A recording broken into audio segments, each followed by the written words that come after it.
I was about to load some music, and the artist said, "Nah, I don't need music. I'm special.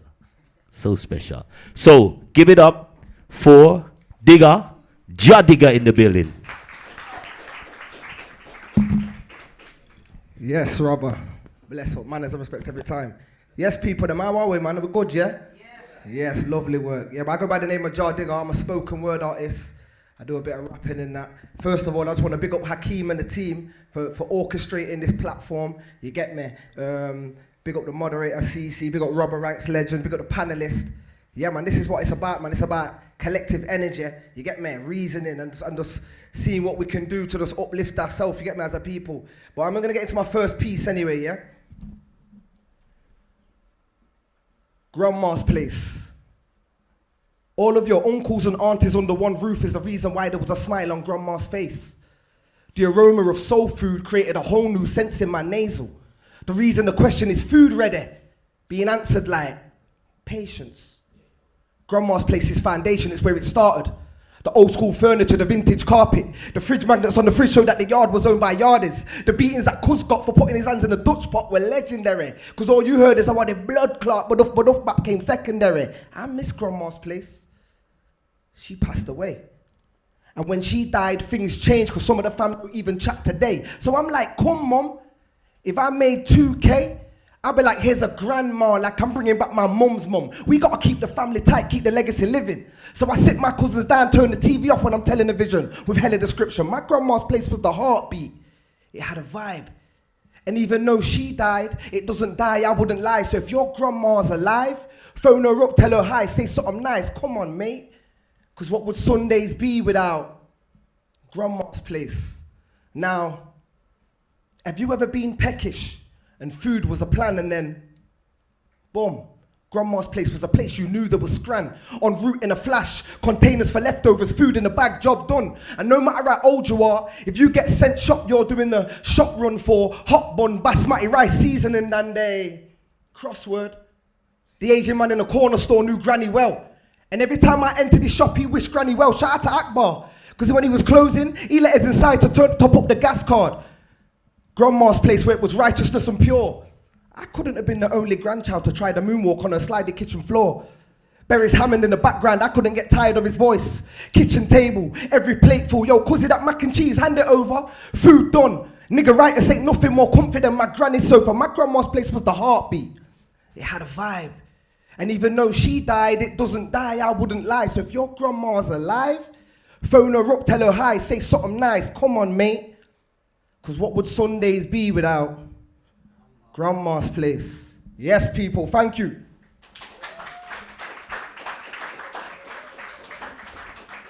So yeah, man, that's what we're going to talk about, the foundation. My grandma was from Westmoreland. She passed away with my granddad. That's where the foundations for me, for my Jamaican heritage, Westmoreland.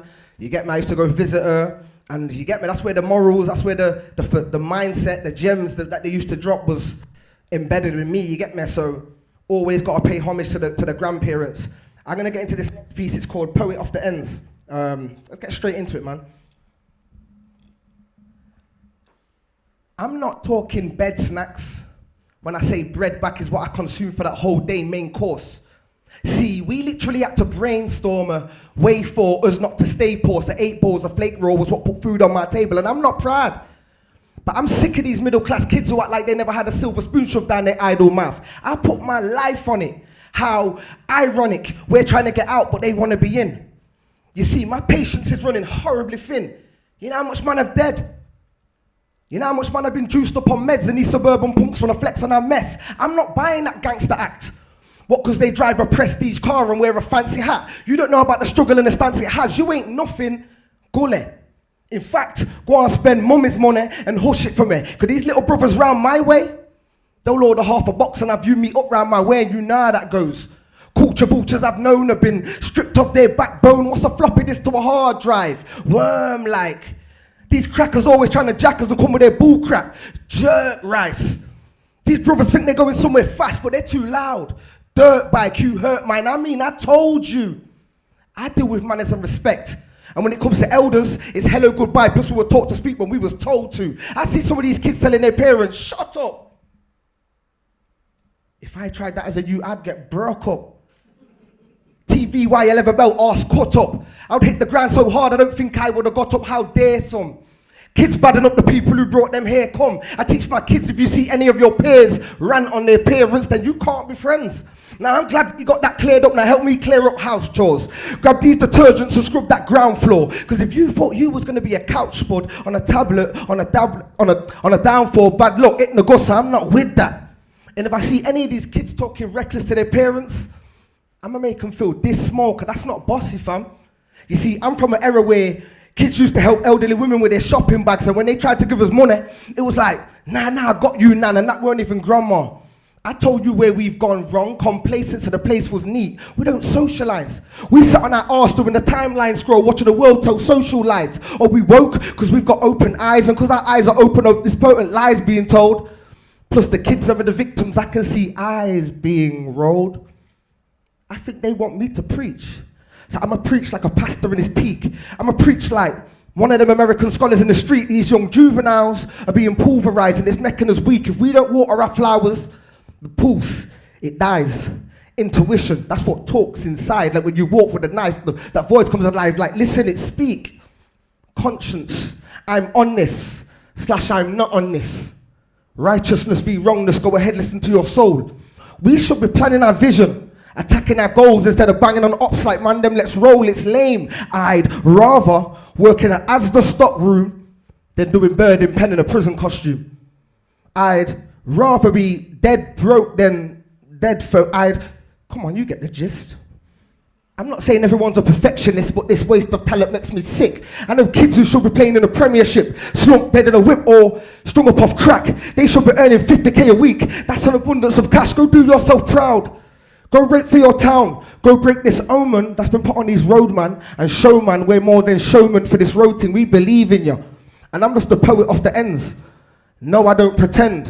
When the world gives us fabrication, we're here to drop you gems. Thank you.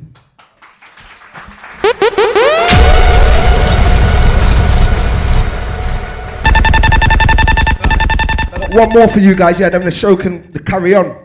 But this one's about being in turmoil, being in a dark place and just rebuilding ourselves, repairing ourselves, getting back to a healthier state as black people, as a community, you get me? And we need that inner strength individually, but we need that collective energy as well. So this is why access to all areas and rebuilding with rhythm is so important. These rooms, like, because we never know what's going on in people's lives, so it's always kind, you know, to be kind. So you get me? Let's get straight into this one anyway.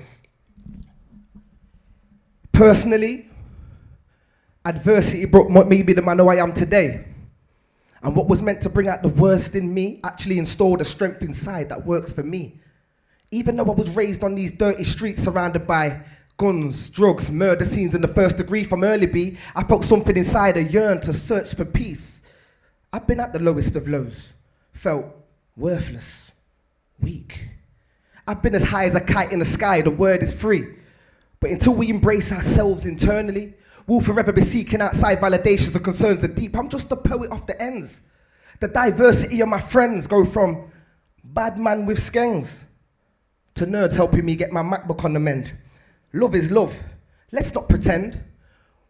We all can get tired. We've all been reminded that nobody's perfect and we all can get tired. But until we connect with what's inside us and embrace this very moment, then boy, it's timeless. See, I need you lot to listen.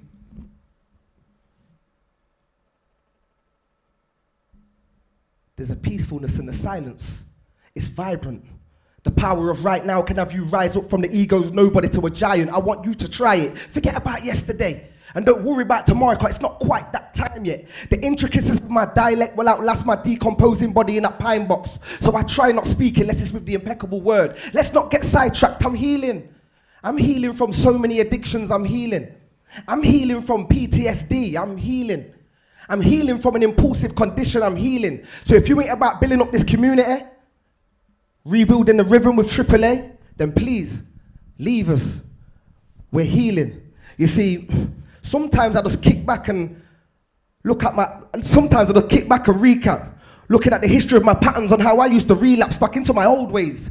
Binge drinking on the weekends with Ray and nephews and OJs. Suffering with addiction like Coltrane, knowing that trauma can bring back pain. And I'm not talking about old age, it's concerning on how many of us have been undiagnosed due to the stigmas of our upbringing. Suffering with mental health but being told to suck it up and stick up with it. I'm healing.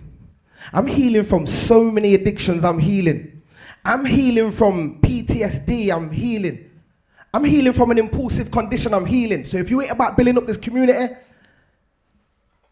and building up ourselves and building up this confidence, then please leave us because we're healing. Thank you. I go by the name of Jah Digga. You guys, if any of you guys want to connect with me, at Jah Digga on all the socials, yeah, man, and we can connect. We can start building up this thing for real. So yeah, man, one love every time. Hold on. Give me 1 minute, Digga. Big up yourself. That was great. Just for people that don't know you, just ball out your social, but let's do a little bit better than that. Just tell them who, because I can hear Manny. No, man, Midlands, Nottingham. Nottingham. Me, I hear that, you know. That's why I only got a postcode in London. From Nottingham. Which part of Nottingham? St. Anne's. So there's an area in the city area called St. Anne's, not far from the city centre. Yeah, so hold on, Marcus Garvey Centre. Yeah, man, Marcus. Yeah, come on, man. Oh shit! All right. So you're from around that part of town, right? Yeah, local. Okay, so I saw Jah Digga and I immediately thought, yeah, man, the man I got burn some fire like a Rasta man, but you burn some fire like a rapper.